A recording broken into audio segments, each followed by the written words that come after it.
So many of you may have heard there is a lot of new technology dealing with alternative energy.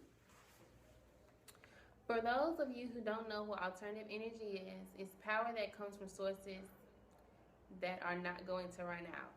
Yes, these renewable sources include biodiesel, wind power, geothermal, tidal energy, hydrogen, and nuclear power. Some more resourceful than others, but today we'll be talking about tidal energy. Tidal energy is produced by waves in the ocean's water during the rise and fall of tides. Hey, didn't engineers develop different ways to use tidal movement to generate electricity in the 20th century? Yes, in a matter of fact, it is one of the oldest renewable sources. And tidal energy is produced through the use of energy generators. These large underwater turbines are placed in areas with high tidal movement and are designed to capture the kinetic motion of the ebbing and surging of ocean tides in order to produce electricity. Wow, see, I always wonder exactly how they work once placed in the ocean. Although all of that technology used to make and place them seems pretty expensive. Doing a little research before the show, I found out the cost of setting up an 8,000 megawatt tidal power plant and estimates about $15 billion. Oh no, girl, ain't enough zeros in my paycheck for all of that. Girl, I know. I wonder what other advantages and pros and cons tidal energy has. Well, for starters, one of the pros and advantages is that tidal energy is renewable and requires no fuel.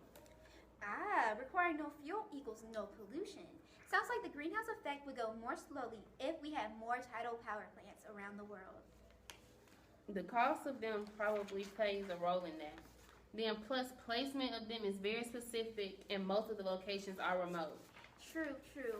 Even though the cost and location is a downfall of using tidal energy plants, if placed correctly in the right spot, could allow a barrier from people and a possible storm.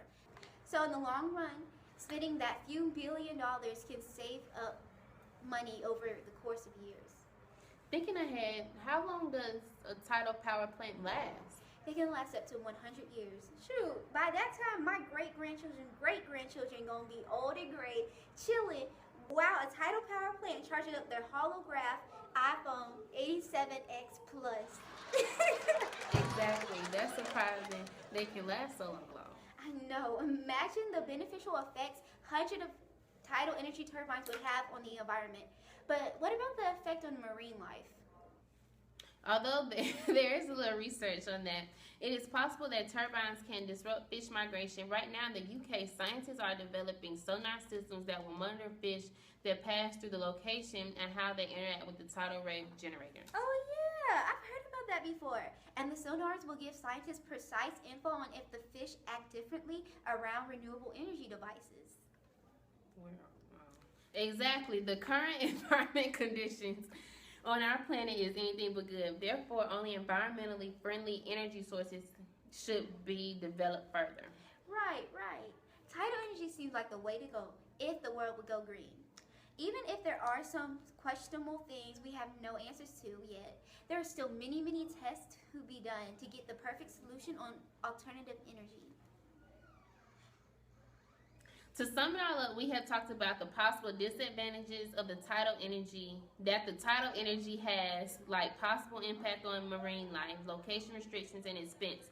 But there are amazingly good advantages. Tidal energy is renewable, reliable, lasting up to 100 years, has a predictable outcome, and could potentially provide a storm surge barrier. Although they are extremely expensive to build your own. You know what they say, you get what you pay for. Yes, tell them. Hopefully our viewers out there have learned something new and have been enlightened about the efficient ways of going green with alternative energy for electricity. Thank you for watching. Okay, that was better. Yeah, we did good. Okay.